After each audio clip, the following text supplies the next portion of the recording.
Many of you have many educators in this room, and I know many of you have seen, our educational system start to devalue some of those things that we now understand they were important, like civics and history. Our country took this turn. We found out we were far behind in STEM. And so we just got hyper-focused, and we left some of those important things behind that we are now having to learn some really hard lessons on. And so, in thinking about these unsettling times, it just feels like we're living in these separate realities. I used to believe that truth was this absolute, but, I'm learning now that it's not. Instead, it just depends on perspective and lived experience. But here at Horizon House, what gives me hope is the dialogue, the activism, and the commitment that I see from residents. Many of you have said to me, I don't know if I'll be here to see kind of the restoration, of the United States in the way that I always hoped it would be. I also feel that way. I may not see it, but, the fact that you just keep fighting and you're staying steadfast, standing in the gaps for some young people who might not even understand what they're losing, it's just so empowering for me. Many of us, your parents, my grandparents, fought for these very ideals that people are just letting go. They fought, they died for it. So, we're in a time where fascism is very near for us. And I want to thank you all, though, for your resolve, because, it's easy to feel powerless and hopeless, but you all give all of us hope. And I just want to share that in addition to our internal efforts, Leading Age and other national partners are raising awareness about the urgent caregiving workforce crisis. At Horizon House, we know this challenge personally. Many of the people who care for us each day, they're immigrants. They weren't born here. And nationwide, nearly 1/3 of long-term care workers are foreign-born. They provide not just skill support for daily living, but companionship, comfort, and dignity. And for many of our residents, just trusted relationships. This makes Horizon House feel like home. But with the change in immigration policy here, it's putting many of these workers at risk of losing their ability to work and live here. And when this happens, residents lose familiar caregivers and workers who love their jobs and who care deeply for the older adults that they serve. And it also adds stress to the staff who remain threatened with their quality of life, whether it's them or their family members. And so I'm really proud to be a member of Leading Age, and that they are advocating collectively in a way we haven't seen before. We see NACRA, which is the National Organization for CCRCs, working together with also the for-profit organization like Leading Age. They've all come together in a joint letter that went to the Department of Health and Human Services, the Department of Homeland Security, and all of them just sharing that this is burdensome and harmful to the United States. And so I do want to share. I just feel so conflicted this morning. It's hitting home. Yesterday we had a report and a video shown of ICE picking up a woman right in front of Horizon House. It was a grainy video, so we don't have confirmation on who this person was. We don't believe that it's any of our employees, but we are checking with our contractors to find out if it is any of theirs. So it's something that we have to pay attention to. We have to be diligent about, but it is just unsettling. It's unsettling. I don't have a whole lot of words. I'm really trying to process it because, again, it's the fear. It's the fear that it stokes with everyone to have ICE right here. So if you don't see me one day and you hear that I'm in jail because I've been protesting, you may be stuck with me for a while if I end up with a record for being arrested for protesting, ICE. It's just, just sickening, to be very honest with you. All right. Thank you. So I'm going to change gears a little bit, but I did want to share that with you, just to keep your eyes and ears open. for anything that you see, and just let you know that it is arrived on our doorsteps, literally. I want to talk a little bit about organizational strength.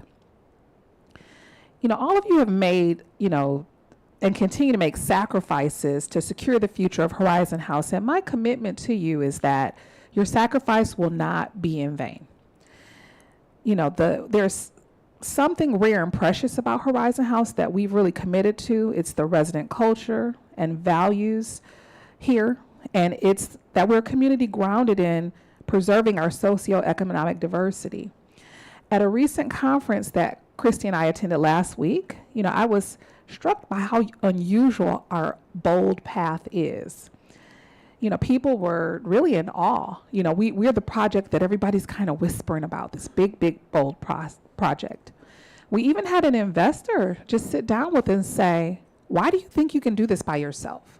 Why aren't you affiliating? And so, really and truthfully, the dominant conversations, and we've shared this with you before, the dominant conversations in our field right now are about mergers and acquisitions, or affiliations as they're called. But that's not our path. We explored it fully and we committed that that's not our path. But the financial, health of Horizon House really governs our way forward. Building the West Tower is one tool, but it's only one part of the larger story. The true determinant factor about our future is really how well we operate as an organization. And that means healthy margins, efficient operations, and really a strong culture that makes people to continue year after year, decade after decade, moving into Horizon House.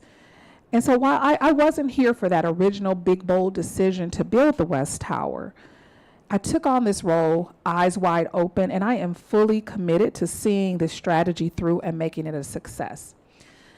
And what that means is many of you, we're going to start to see changes in our organization, and they're necessary changes. We are going to see changes in how departments balance their work. Horizon House has historically been, somewhat insulated. We've been kind of our own world, but to thrive, we need to educate the market about who we are and what makes us so special.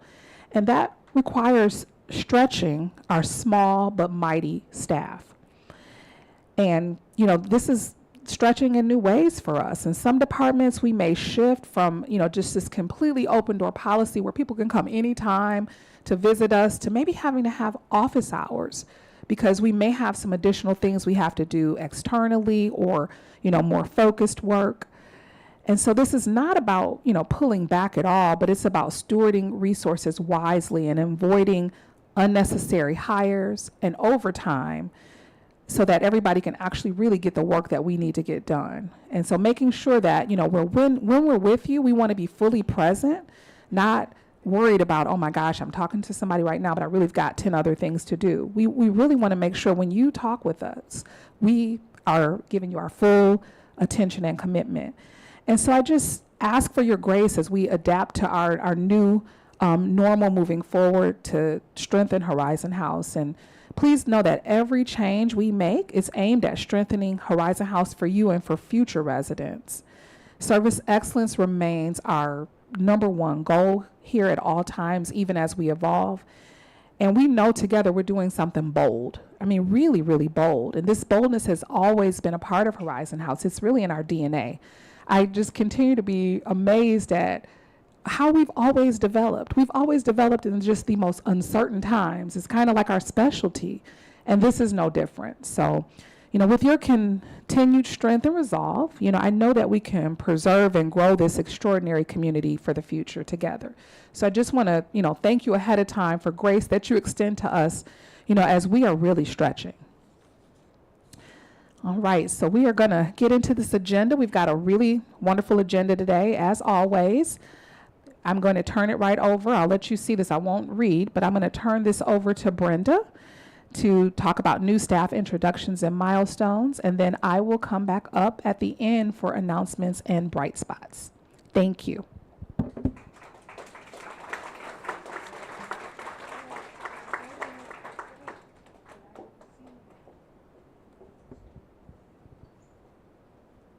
Good morning, everyone. And and happy Friday. I'm starting to see more sweaters today. I think the weather might be changing just a little bit. I'd like to share with you our new staff members that have joined our organization since the last Fireside chat. So in dining, we have Kayla Pasag. You may recognize her. She is actually Rose's daughter. And then we also have Tillahoon, who's joined us as a garage attendant. I'd also like to share with you a recent transfer. So Marcia recently, actually just this week, transferred as our new staffing coordinator in assisted living. She was previously a certified nursing assistant, so an elder care assistant in an AL. But she's been really great in her role as a CNA, but she also has a lot of skill set that transfers directly into this position. She's well respected by her peers, and we're really excited to welcome her into that new position. Next, I'm going to share with you milestones. So just we recognize our staff. So first, Emily, who's been with us for 5 years. Emily's in the back of the room. As well as Lauren in our renovations team. Now we're going to make a big jump from 5 years to 25. To Zuriash, or Z, who is our elder care assistant in assisted living.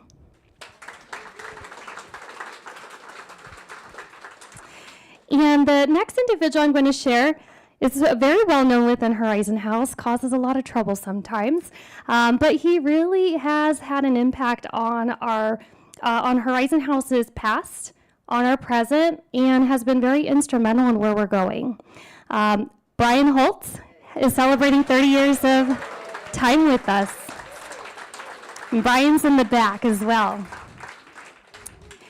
I'm going to go ahead and turn it over now to Anita and Camilo for West Tower sales updates.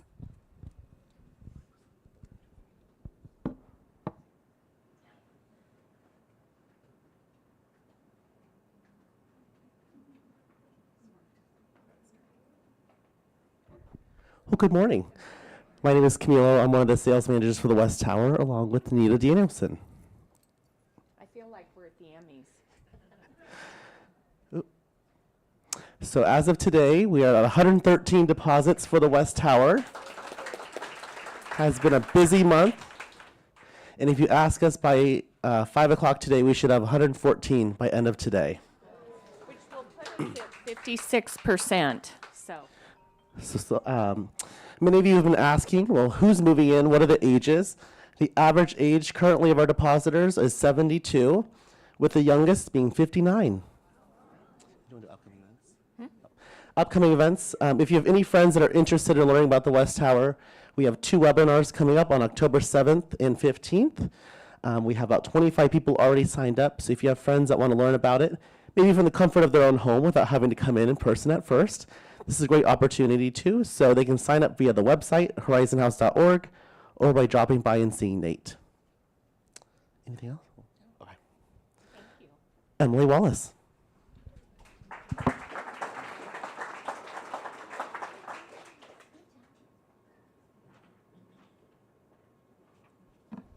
Hi. So many moons ago, the communications department met with the West Wing Transitions Committee, which is made up of resident representatives, to discuss how best to serve the residents in terms of West Tower communications. After a lot of conversation, we are so excited to present to you the West Tower Expansion Hub on HH Connect. This is going to serve as the primary repository for West Tower related news, updates, and need-to-know information. It will work in concert with other communications like email, but it's going to be the best place that you can go for the latest updates. So to get there, you'll go to the HH Connect homepage, and it's this big, beautiful button right on the home page with that logo that says West Tower Expansion, and you'll just click on that. And it looks like this. So some of the information that we'll be sharing includes disruptions, noise, construction trucks, big things that are happening, dust, news and updates, things like storage locker relocations or things you might need to know, future events like those upcoming sales events that Camilo and Anita were just talking about, but also West Tower and master planning presentations that the renovations department will be putting on. We'll also share with you sales updates, so you'll always be able to know where we are with selling the West Tower units and how much time we have left. And there's a link to refer a friend to Horizon House.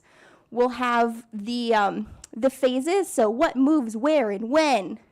You can watch all of the West Tower videos that we've ever had here by clicking on that video link. There's places to meet contractors who are here in the building, FAQ and fun facts. I hope to have information there like how many tons of concrete have we poured this week and other stuff too. I'm not going to go into all the gory details today because I have to share my time with other people, but you're welcome to go here now and look at everything. And if you have any further questions, I have office hours on Tuesday at 9 a.m. in the Fireside Lounge. Please come on by. I also teach classes on HH Connect, and this is rolled into those classes. You can email the whole communications department at comsteam@horizonhouse.org, and we will answer your questions. And finally, I'd like to thank my partner in crime, Adrienne Rosato, for her work in making this come to life. Up next, we have Eli.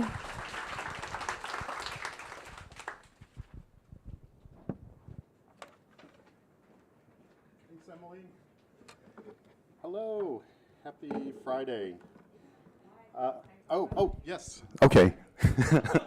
Hello. Happy Friday. Yes. All right. So renovations. We still have underway our second floor activity room and offices project. This will be completed before the end of the year. We're still on track. Just to, whoops, wrong direction. Just to give you some updated pictures, we actually see some drywall up. This is great, great progress. Other areas, the drywall's not up yet. That's the new activity room for the assisted living residents.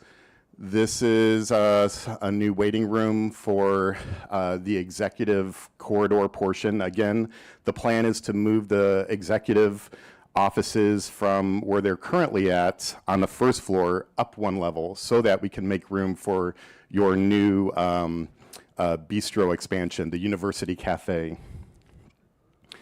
And some more updated photos. Okay, and then coming up, we have that grease interceptor at the loading dock. Yes, a grease interceptor. And last time someone said, well, what is a grease interceptor? Oh, well, let me explain it. So what happens when you put grease down the kitchen sink, the grease floats up to this container, this tank, and it's trapped, while the rest of the water continues on to, you know, the municipal sanitary sewer. And then every 6 months or so, a truck comes by and they pump out the top of that grease. So I know, exciting stuff.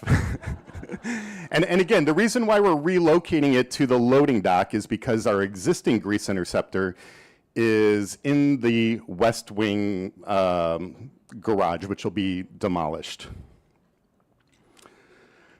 You're welcome. And again, this is an update to the you know, the blocked off area near where the West Wing, near the Orchid lobby of the West Wing. So we're making progress on that for an emergency egress pathway. And also, let's not forget the comment box. I do need to get back to a couple of residents, so we do look at it. And also, let's not forget that there's an upcoming presentation by Methuen and Morrison. This is to present and share the vision of our food service, both operations and design. So everything that's related to the upcoming University Cafe project, for instance, as well as what we can expect of the West Tower, what it'll offer on the 33rd floor. So that'll be just next week, September 30th. 2 o'clock, I believe. Jeff says he thinks the same. So if I'm wrong, we're both wrong. Let's see, future projects, yes, University Cafe, we plan on beginning that early 2026.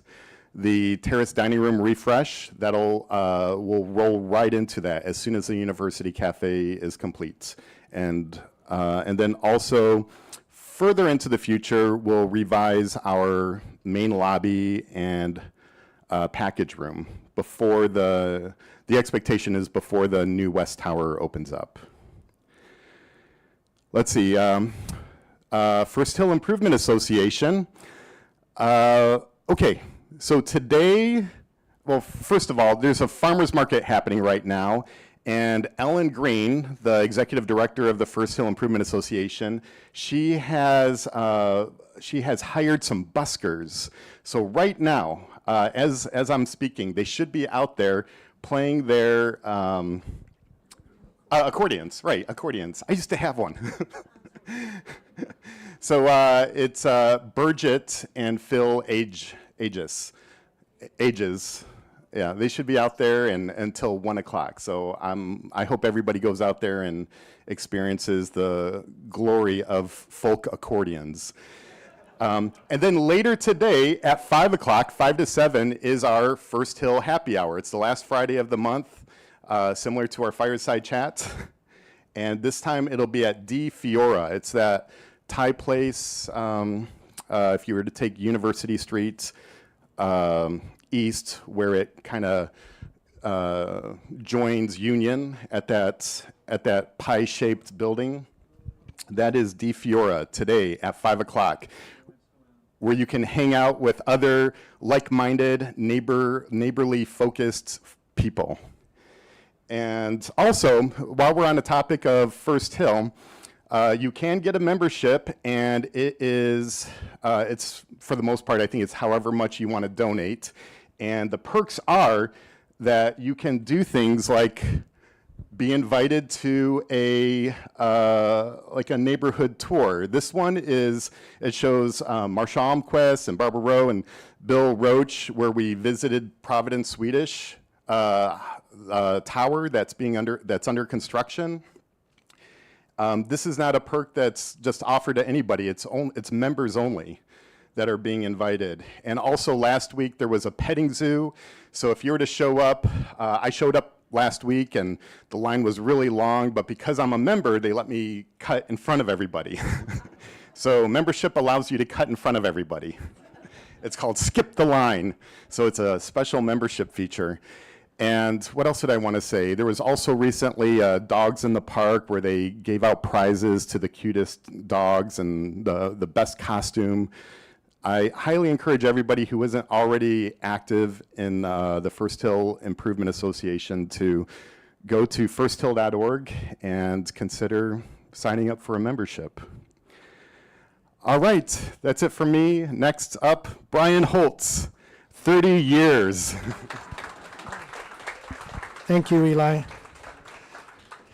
30 years. I started when I was 10.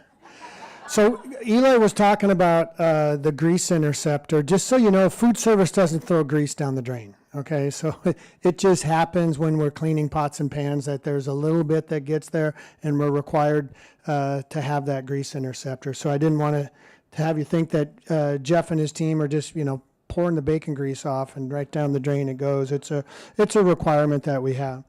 So I touch base on a few projects I've mentioned before, and you may have seen out here on Terry Street. They're working to repair those water leaks, and we anticipate them getting that wrapped up pretty soon. There was some loud hammering that we found out. They had to jackhammer out some concrete on kind of short notice. They discovered something. So if Fran's here right next to her apartment and the sales team, it was loud for them, and we appreciate their patience. But it's really important that we get these water leaks repaired And it shows a little bit on the left there, all the gravel that we had and how it looks now as they're continuing to get that surface prepared to seal it. Another thing that we have going on right now, they're out there working, adding soil, is been collaborating with the resident garden committee and creating some outdoor seating area out here on Terry for all of you, plus installing some planters. And so we can see that the photo on the left shows all the gravel, and on the right, it was kind of a sunny morning. You may not be able to tell, but the pavers have been installed out here, and they did a lovely job. And they have all of the large planters now installed. And as we're having our meeting right now, Reagan is out there actually adding soil to them. So I'd encourage you to take a peek at those. The garden committee has been fantastic collaborating, and we came up with this plan to make a lovely area for you out there. Eventually, we'll be putting some benches out there and some planters between the benches so that it's really an enhancement to an outdoor area that was underutilized. So that'll be great for all of us. I've been talking about car share for quite some time, but we anticipate the vehicle is going to actually arrive, and the purchase has been made. So the car share, the complexities with insurance and the language that we have to have and getting all of that understood, we really are bringing it home where the vehicle is going to be here. And Brian Byers and I and the representatives from the company that we're collaborating with will have a presentation for the residents on October 13th. And Bill Roach, who's traveling right now, has been really helpful for us as a resource to help us think through how we can have this happen. So we're really excited to have this as an amenity for you, for this community. There aren't any others that have done this. This was something that we looked into early on, and as we're talking to others, it's like, well, nobody does this. And well, the Horizon House way, we did find how we can have this an amenity for you so that you can look at that as an option. So touch base on some things that are happening as we're winding down the West Wing. Those impacted residents that have storage lockers, we had communications with them and shared that consider downsizing your storage lockers. And then we had appointments with Segway, who are a fantastic move management company that we use here. And we've met with about 80% to 90% of the residents to do a modest inventory of what they have in their storage lockers and list that. And we have a handful of residents with storage lockers that are impacted to meet with them. And we should have that wrapped up by first part of October. And so we need to build new storage lockers that'll be off-site at the church that I've mentioned. And if you've been here for a while, Matt Morse, who used to be our wellness director, now does construction. He's actually the person building those for us. He's about 80% complete building the storage lockers for us at the church. And we will be planning to start moving contents of those lockers on Monday, November 3rd. The other impact that we have, of course, is we all love our Monday market, how important the Monday market is to the culture of Horizon House and for the resource and the revenue that provides for all of our resident council committees. I've been meeting with the co-chairs on a regular basis as we make our plans to transition from the West Wing to when we have the temporary location up on level 3 of the East Tower. So as a reminder, the last Monday market in the West Wing will be on Monday, October 27. They have been working on making great sales for you and some markdown items. And the two co-chairs have been fantastic to work with, very cooperative, great ideas, and lucky to have them as the leaders for the Monday market. So consider going shopping between now and the end of that to help us get rid of some of their inventory. And we anticipate that as the market closes in the West Wing for business on the 27th, we'll start moving everything that next day and anticipate it being moved by the end of that week. It will take some time for the co-chairs and their volunteers to get it all ready to go. So we don't know exactly the date it will reopen, but we'll certainly let you know, and the co-chairs of the Monday Market will certainly have that communication in lockstep with me as well. The other impact we have, of course, is parking. And so we will have valet in our Terry parking garage. We have actually ordered, instead of building a valet booth, we've ordered a aluminum booth that is 6 by 10 that'll be delivered, and it'll be lifted off a truck and brought down the ramp and put into a parking stall on B2. The other thing is, if any of us are familiar with the Terry garage, the parking stalls are pretty small. If you go look today, between columns, if there's 3 parking spots, we're really only using 2 of them based on the difficulty of be it getting in and out of the vehicle, and the stalls are pretty small. Well, recently we just installed some EV, electric vehicle chargers, and we had to clear some of those spots out. So Michael, our valet supervisor, actually took some of his valets over there and they tested, could we actually, if they were valeting, use all the parking stalls? And it looks like we might be able to. So that's great news for us, because that means we can fit more vehicles into that garage and really optimize it. So what he's doing, when we get to the point of doing valet in the Terry garage, he'll assign vehicles to those spots so that if you have a big vehicle, we wouldn't want to put it in one of those 3. But if you have a smaller vehicle, then we would assign it there. Even though we're valeting your vehicle, we are looking initially to have them assigned so we can really optimize that space. The change, of course, is University Garage also has a few self-parkers that we will start valeting only as of November 10. So you will be notified if you're a self-parker at University Garage that that's when we'll start valeting over at University Garage.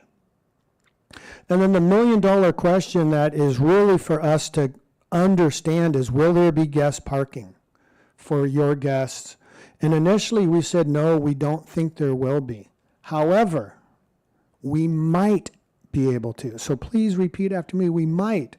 However, we ask for your flexibility as we learn, because it may be initially we're very conservative to understand how we can fit all of your vehicles as our top priority for residents, then see if we can allow for some guests in our University Garage.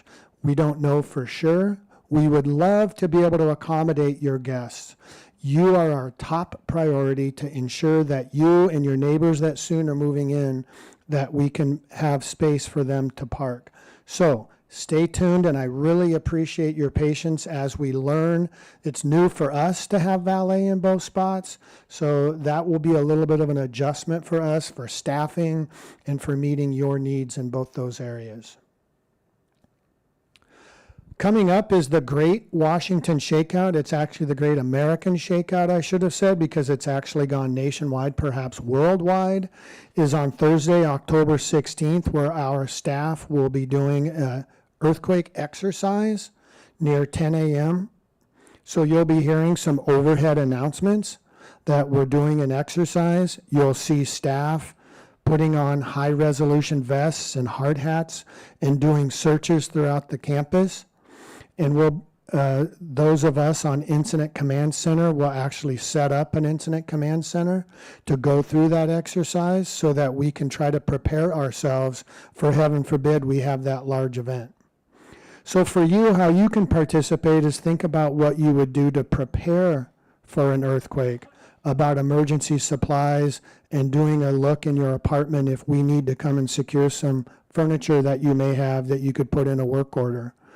Consider out-of-area contacts and thinking about what you can do.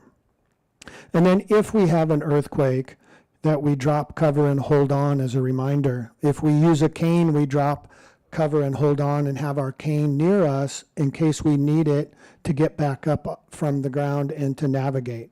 If we have a wheelchair, we lock and cover and hold our head. So just think about what you would do in case of an earthquake and how to prepare in advance. Speaking of that, we have done before and we will again have a 10-year shelf life emergency water sale coming up. Sakiko, who is our excellent person overseeing purchasing, has been trying to contact this company so that I can understand what the cost will be, and so that we can do a pre-order of cases. We get some for us, that we get it for our assisted living residents, and we encourage you also to order some, and there'll be more information shared on those exact costs and timing. And the recommendation is 1 gallon of water per person per day for a 6-day supply. And there'll be a reminder on that when we share the cost so that you can think about how much you want to order. With that, I'm going to turn it over to my buddy Jeff. Jeff, you had your baseball team in town just recently, didn't you? Yeah, we thank you for bringing the Colorado Rockies into town for a 3-game sweep. We love that. Hey, anything we can do to help, you know. I mean, the Broncos seem to help out the Seahawks quite a bit, so, you know, the Rockies just wanted to take a turn on that as well. Actually, very, very excited for the Mariners. It's really cool that they've won the division first time since, 2001, I think. So, long time coming. I'm happy for all the fans here in Seattle for that. Well, yeah, going on food services. Had a few things going on the last couple months. We had a real nice Labor Day barbecue. See Oliver there, got Mimi and Deanna, and some nice resident pictures there, so it was a really good event. And then we also had the resident picnic earlier in September, and that was a great event as well. I wasn't actually there for that. I have great appreciation for my team, Oliver, Chef Joey, Ian, you know, as they're new here, and I had my buddy John from Morrison here assisting as well, so we had some good team there to help that event out, and from what I heard, it was a really nice event, so everybody really enjoyed that. And then just moving on, you know, what's kind of next, what's happening in dining services. So Chef Joey, you know, he's been here about a month.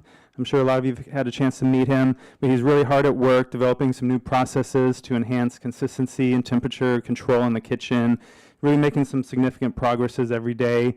We've had some small group sessions this week with a lot of residents, and those have been very positive, and we've really been seeing, you know, his impact the last couple of weeks. We've had some really beautiful specials go out. Halibut this week has been really raved upon. We had a really nice goat cheese and beet terrain last week, which has been really popular.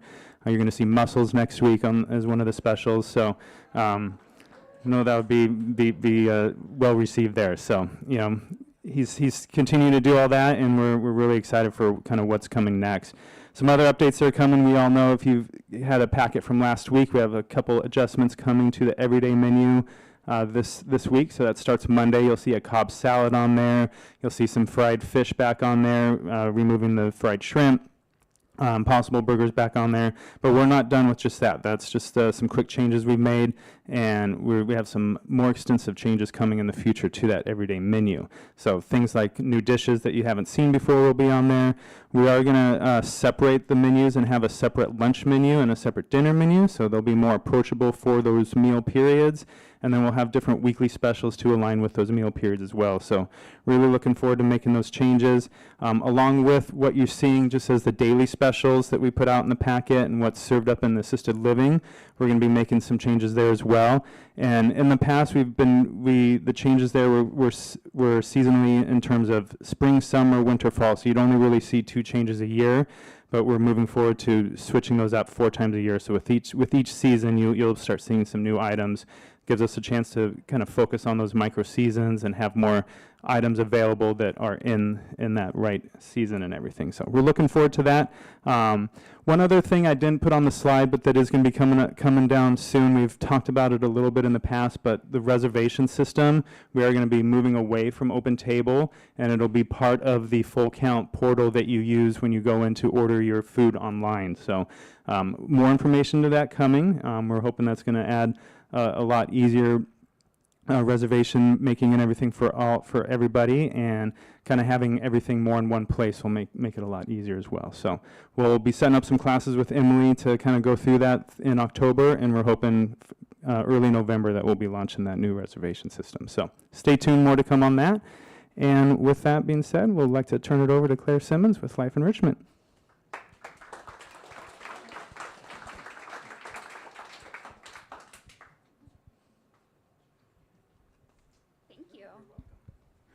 Good morning. It's a tough act to follow the food guy. But I'm happy to tell you all that you all have jury duty. I'm kidding, but we are starting a mock trial program for Horizon House. It's going to be a new club group, and it's going to culminate in a very fun day of actually holding a trial. So if you aren't familiar with mock trial, it's just staging a trial. So usually we are either going to do a criminal case, a civil case, or a constitutional case. And when I met with a small group of you like a week or so ago, we were pretty set on the constitutional angle, but that's still open for debate. So if you join soon, you get a bigger chance of having your voice heard on that issue. So yeah, we're going to be following the, real criminal Washington state laws and federal laws. And it's sort of like if debate had a baby with drama, had a baby with like a civics class. So I think it's pretty fun. Oh, I love all those things. I don't know about you. Okay, and we thought this would be a good opportunity while so much is changing to have some fun together. To entertain people in the end. It's if you're looking for a good mental exercise, cognitive workout, it's definitely that. And I thought the competition angle would be fun. You can do some friendly witness intimidation in the elevators. And you can learn and teach civic issues. All right, so the facilitators are myself. I'm the coordinator of Life Enrichment, if any of you haven't had a chance to meet me before, as well as Andy McCarthy. Andy McCarthy is an amazing person.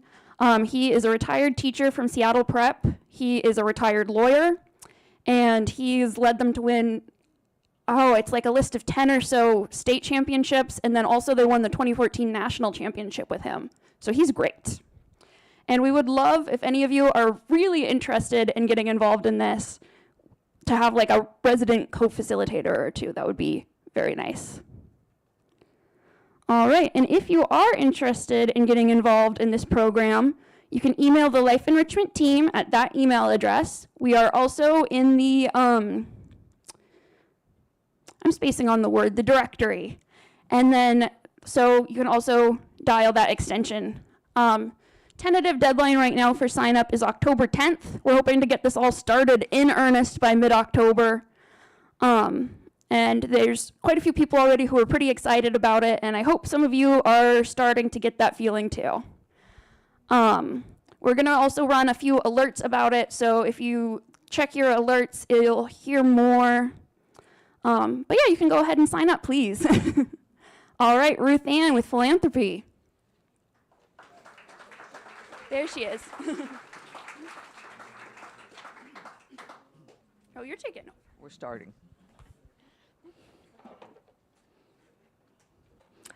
Hi, I'm Sue Jones with my partner Jack Carr. We're chairs of the Partners in Caring fundraiser that we do for our enrichment, for our endowment every year. And it's my great pleasure to let you know that as of today, we've received over $400,000 toward our $500,000 goal for the year. That's very good, and of course our thanks go out to all of you who have contributed and to all of you who we know will be making your plans as the end of the year approaches. We have resident participation of 62%. We always like that to be a little higher, so that's good for you to know. And as you know, your gift to the endowment supports residence assistance, staff scholarships, and enrichment grants for all the activities that we do around here. So we have 3 months to go, $100,000 more to raise. Our gratitude as always, and now I'll introduce Jack to carry on.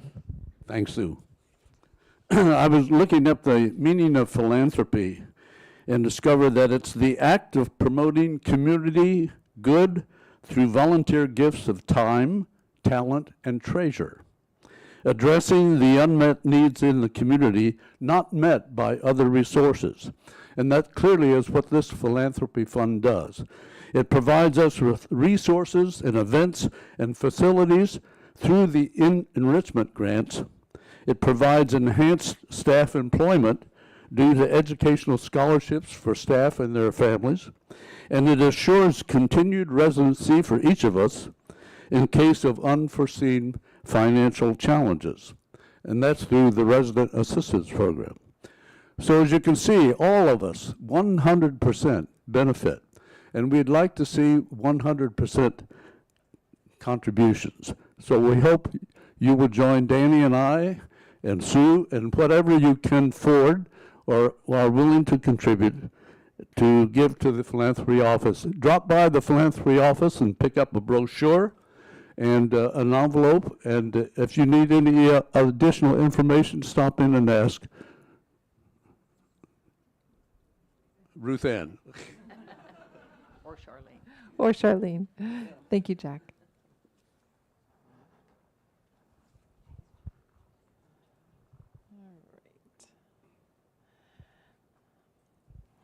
Okay, good morning, everybody. We wanted to take a moment to give a very special thank you to the following residents whose legacy gifts were received this year. This is Lori Anderson, Barbara Laughlin, Margaret Allman, Jack and Ingrid Lynch, Ib and Ellen Rawson, and Olga Stewart. These friends and neighbors believed in the Partners in Caring program so much to leave a legacy gift. They are no longer with us, but their gifts continue to support our philanthropy programs.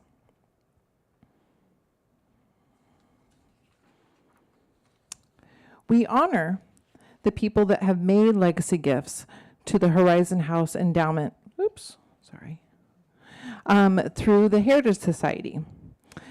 Heritage Society members have designated Horizon House as a beneficiary on a will or retirement account, or have made a cash gift of $25,000 or more. And with a cash gift, donors may establish a named endowment to create a legacy or honor a loved one. There are over 100 residents that are in the Heritage Society, and we're very, very thankful for them. We are so fortunate that they have made this very generous commitment to Horizon House. These legacy donors are celebrated at our annual Heritage Society dinner in November, which Charlene will tell us a little bit more about. Good morning, everyone. Thank you for coming. We're hearing a lot of information today, so it's a good thing. And thank you to Sue and Jack and Ruth Ann for all their contributions. We make up the Partners in Caring team, so thank you very much. Ruth Ann talked to you a little bit about the Heritage Society, and here are some pictures from last year. It'll be again this year on Thursday, November 14th, and we'll be sending out invitations shortly. If you have, over the year, have included Horizon House in your estate plans, please let us know, because preparations have begun for this Heritage Society dinner, and we would love to include you in that evening. So now the philanthropy team works on Partners in Caring all year long. But in the fall, Residents Council comes up and talks and educates everyone on the Employee Gift Fund. This year, Marcia Almquist will be heading that effort, so she'll come up now and tell you a little bit about that program.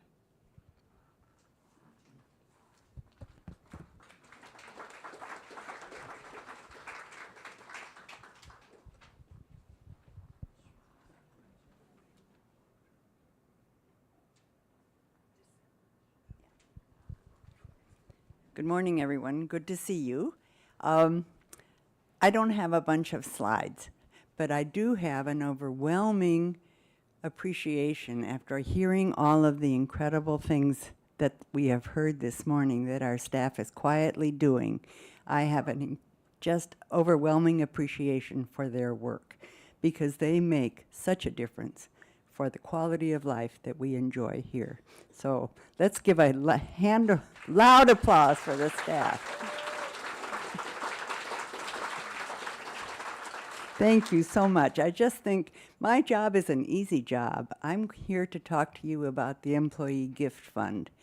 And for those of you who are unfamiliar with it, this is our opportunity to let the staff know how much we appreciate them.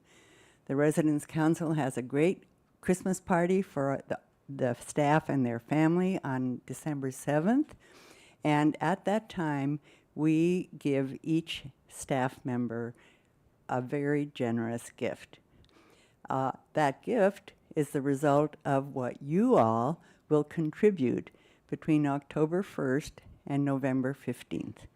We ask, well, before I tell you what we ask, that those dollars which you contribute are divided proportionately with all staff based on number of hours worked. So it is a very equitable, it's regardless of whether you are have a high-level job, though the executives are not included in this, I should say. But you may still have a very high-level job, or you just may be down doing some of the really not pleasant work. All people are treated equally in this gift fund. We ask that you give as generously as you possibly can. Last year we raised over $500,000, and that enabled us to give gifts to the full-time employees of $2,600. That's really wonderful. It comes at a time when all families need a little bit more money. So I'm sure that I'm talking to people who will be very responsive. And of course, just like Partners in Caring, we strive for 100% participation. So I hope that you will all help. I would like to just point out a couple of things. Please do not put cash in the envelopes that you're going to receive on October 1st. Checks only. And if you are requesting money from an IRA, please make sure that the IRA fund has the tax ID number. That information is in the letter, which you also will receive October 1st. That's the day that we get the go-ahead to begin to raise money. So I hope, you know, some people say, well, how do I know how much to give? And I really can't say, but I think if you think about the incredible number of jobs that are done around here, from food preparation to house cleaning to maintenance to bookkeeping to communications, it just is overwhelming to security. It's what we receive, and I hope that you will dig deep into your pockets and give as generously as you possibly can. Thank you so much.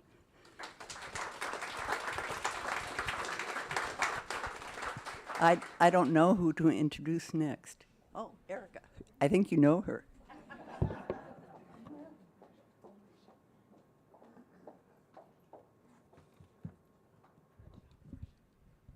Thank you to all of our residents who raise so much money, and their leadership raising money, and all of you who give to Horizon House. I have to tell you, I'm still amazed at how much money is raised here and how giving this community is so important. But we were so grateful. So I want to wrap us up with some announcements. All right. Want to announce that the vaccine clinics, both flu and COVID, are going to be happening on October 22nd. And then Friday, okay, that is a error. I'm gonna double check the date right as we speak, just so I can give everybody, I think it's the 24th. Okay, so then it's the 24th on that Friday. So there are going to be more details to come regarding signups for those. And again, you know, I know there's been a lot in the news in terms of what's covered and what's not covered. If you are unsure, please reach out to us and we can help, you know, think through, is it going to be a covered event for you or not? And then we can come up with some alternatives. Want to share, we are seeking new members of the Community Relations and Diversity Committee. We are seeking 2 new resident members. This is a Board of Trustees committee. It is a 3-year term starting January 2026. If you are interested, please contact Beth. We really need support with that committee. I mean, the committee does have a big job, and it is more important now for us than ever. It has a big charge. We're having a lot of dialogue about if the charge is too big and maybe we need 2 committees, but we definitely need people to help support us. This is the committee that, you know, really does kind of set the strategy for how we increase diversity among residents. And it also is a committee that looks at how we can extend our mission through grant making. So if you are interested, please contact Beth for an application. The applications are due Friday, October 10th. The resident survey is coming. I saw Amanda here. I think she's gone, but your voice matters so much to us. I know you may feel like we survey you to death for everything, but it is really how we collectively understand what's important to you and what we need to work on. So we always have kind of the big annual survey, and it is going to start on Sunday, October 12th and run through Sunday, October 26th. It's going to come through Horizon House via email, but if you do not use email or want to go through that, you can always request hard copies from Amanda, and then, you know, she will add those results to all of the digital results that come in. And as always, we always are transparent, and we share what we learn. And we also share what we plan to do about the things that we learn where there's areas of opportunity. We really, really want great participation. For us, if we don't get at least 80%, then it's not, you know, necessarily valid for us. So when that comes through, please participate. Some fun coming up. Many of you participated in the wonderful photo shoot that Love & Company did back at the end of August. And I've heard people say, when are we going to see the photos? Well, we have a date. So on October 22nd, what a busy day that's going to be, you're going to get a chance to come and see the wonderful photos of the community, and we'll have some light refreshments and make it fun. But isn't that a beautiful picture of Jan? There's so many. It's just exciting to look through them. So we're looking forward to that day. It'll be a lot of fun. Halloween is coming up. I have to tell you, I'm not going to be here on Halloween, which I'm so disappointed about. I have to go to a conference, but the Halloween costume game at Horizon House is next level. It's always so fun. Actually, that's the wrong day. That's okay. Grace, remember I asked for grace? We're doing a lot right now. So please have some grace. We all know when Halloween is. It's the 31st. It doesn't move. So, you know, we're going to have our wonderful costume parade and all of those things. We do need volunteers to donate cookies and cupcakes and help decorating. So if you're interested, Brian Carr has so graciously agreed to head up Halloween for us again this year. So please connect with him. I know we have already begun our thriller dance practice. So if any of you want to participate in that wonderful thriller dance, please join. Does anybody know when the practices are? Aren't they, you know, Fridays? Okay. Fridays at noon. I know we all remember when that video came out. So if you're interested, we'd love to see you participate. All right, I want to tell everybody we did have an equity luncheon schedule, and I say did because we've decided either we need to go big or go home on diversity at Horizon House. So the October 22nd date is being postponed to December. I'm still waiting on a date for December. We're working with Love & Company to do a mailing, really do a mailing to try to get as many people as we can to learn about their options for senior living. We know that this, you know, has been, life plan communities in particular have been kind of a country club model that not all communities have had the opportunity to learn about.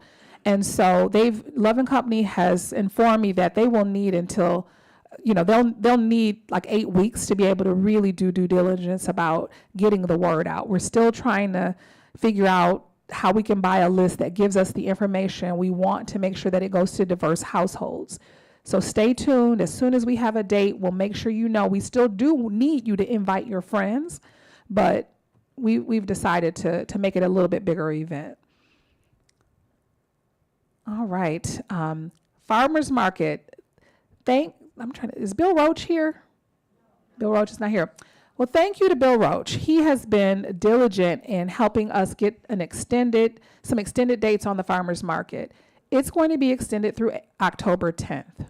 So please utilize, the more we utilize the market, the more they're willing to come in and hold the market on our corner.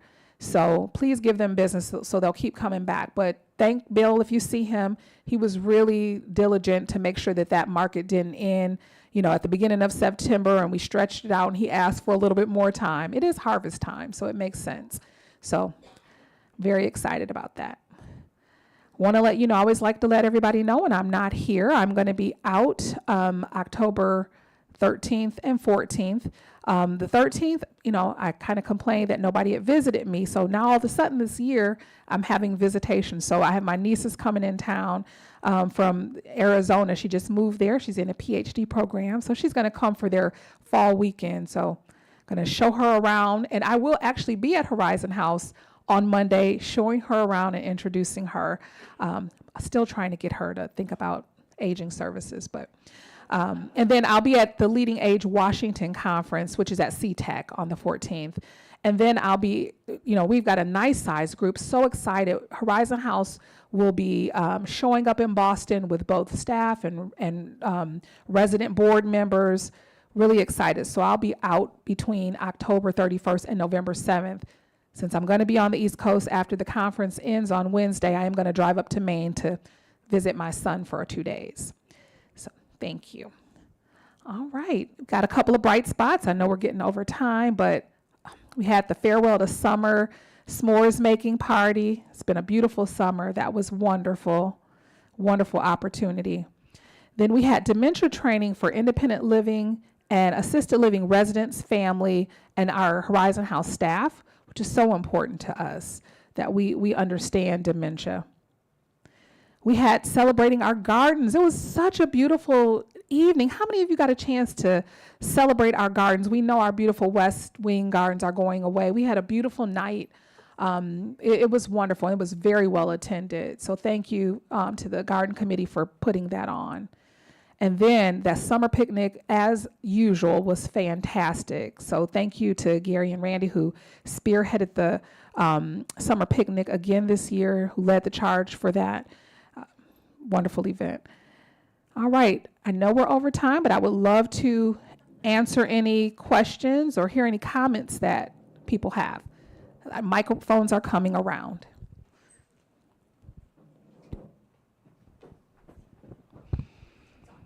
Okay, I have one suggestion and one question.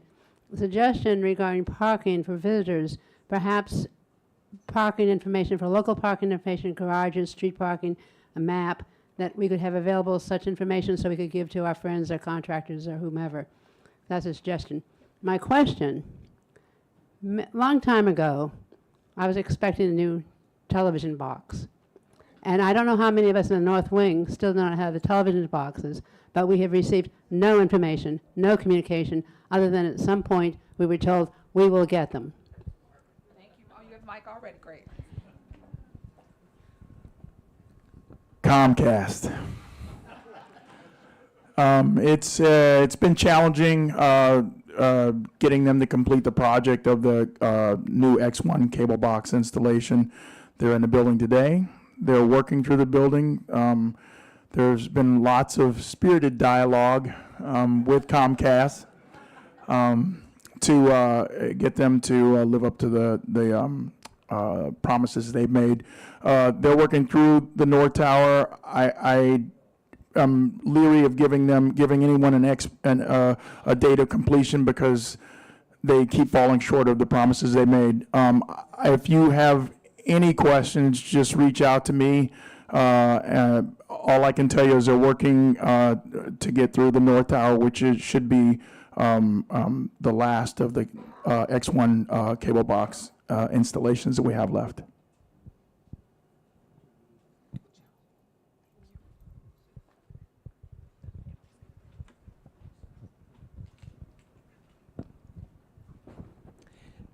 Recently, I was in the hospital at Kaiser, and the nurse I was talking to asked me where I lived, and I said Horizon House, and she said, I used to work at Skyline when I was a nurse's aide. Now I'm a nurse, I'm at Kaiser.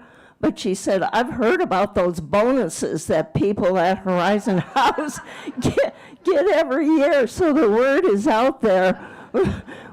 When you give for the holiday party and give good, the word is out there that this is a generous place to work. Yeah. And I mean, when you think about it, because this is not taxed, because it's a gift from all of you. I mean, what is that? Probably almost, because the bonuses are taxed at a higher level, it's probably almost upwards of a $5,000 gift for the, if you consider the $2,600. It's very generous. So thank you. Thank you for sharing that. The word travels. Can I ask a question? Here I am. I'm sorry, we've got so many mics going. Oh, sorry. Did I butt in? I think we have one over here, Kay, and then we'll go that way. So I heard from somebody that there was an ICE arrest out in front of our building, and I don't know any details about that, and I wonder if we know any details. What could anybody tell us about that? So we did mention at the very beginning, but we do not have details. We saw a video. We don't believe it's a Horizon House employee, but we are checking with our contractors. The video we had was grainy, so we're going to look at our own security footage, just to be able to see if we can identify the person. But it is something that did happen. All right, I think we've got Kay first. I park in the B2 garage on Terry, and when I walk into the area where the elevators are, there's an odor that just is so pungent. And my concern is, not for myself or any other residents, but that's where prospective residents park. They do the valet parking there, and that's their first introduction to Horizon House. And I don't know why the benches haven't been redone and the flooring hasn't been redone to match everything else in the North Tower. You're talking about that vestibule or in the parking garage itself? No, in the vestibule. Okay, yeah, we, initially we didn't have the scope for the vestibules, but we're looking at getting those vestibules, flooring and the benches done as well, because that's important for us as well. So that was an oversight that we're looking to add that to the scope of level B2 and B3. And we'll go investigate the odor as well. Yeah, we'll go investigate it to see what it is. All right. Back to ICE. I am obviously very concerned. Are the people behind the desk, are they being trained, given information? In other words, if an ICE person comes in, and I expect anything from them, are they prepared to deal with it? Yeah, we do have a protocol. It wasn't inside the building, it was right out in front, kind of in an unmarked van, but they didn't enter the building, but we do have a protocol in place. Yes. Go ahead, Anne Marie. Oh, thank you. Along that same line, many people sit outside soaking up sun. What happens when something like this could possibly occur? What, as residents, can or should we do? I understand that taking pictures or a video with your phone is probably a good idea, but is there anything else that we should think about doing? Yes, I'll tell you one of the things that just grips at my heart. People who are being taken away, they're taken away. They don't get this one phone call. They just don't show up at home that night. It takes days. It can take days. And so just something as simple as saying, is there somebody I can call for you? And taking a phone number and making a call and giving the information that you can is helpful. Is there anything I can do for you? It's horrifying. It's horrifying. I think about a mother who is expected to pick her child up from school and gets picked up. who's going to pick that child up from school? What's going to happen? So really being able to collect information in real time to be able to say, is there anybody I can call? Is there anybody I can notify? Is really, I think, helpful, and so that people know what happened to their loved one. Thank you. Yeah. And I mean, I wish there was more we can do. I really do. But that is something that we can actually do to help the person in the moment. Yeah. Any other questions? Intervene and say, no, this is a resident of Horizon House, and they will not be taken away, because denying them the right seems to work sometimes. Anyway, just a thought that we have got security people working for us all the time.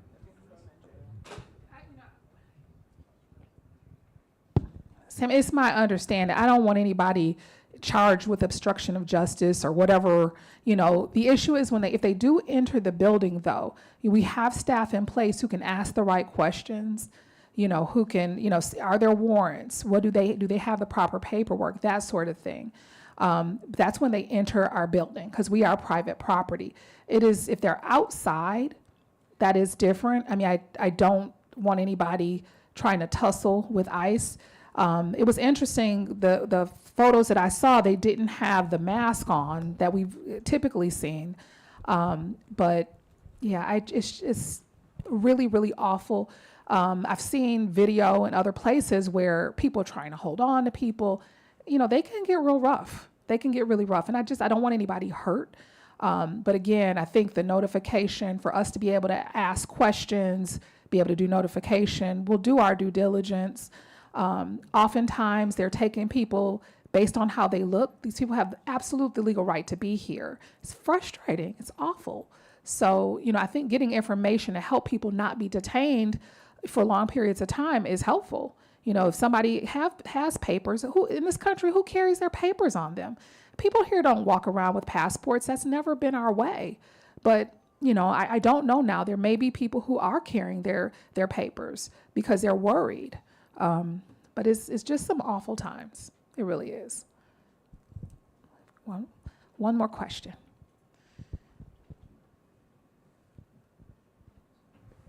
One more reason to go to the street market. If there are people there, if there are residents, if there are just shoppers, the people who are there who are immigrants, and there's one stand with people from Mexico, south of the border someplace, and then there are more, again, possibly foreign-born. Possibly ICE will be somewhat intimidated if there are other residents, if there are old people. So that's one protection that we can offer them, is just being there, it's just being shoppers. Thank you. Thank you all so much for coming out today. We will see you October 31st for the next Fireside Chat. Thank you.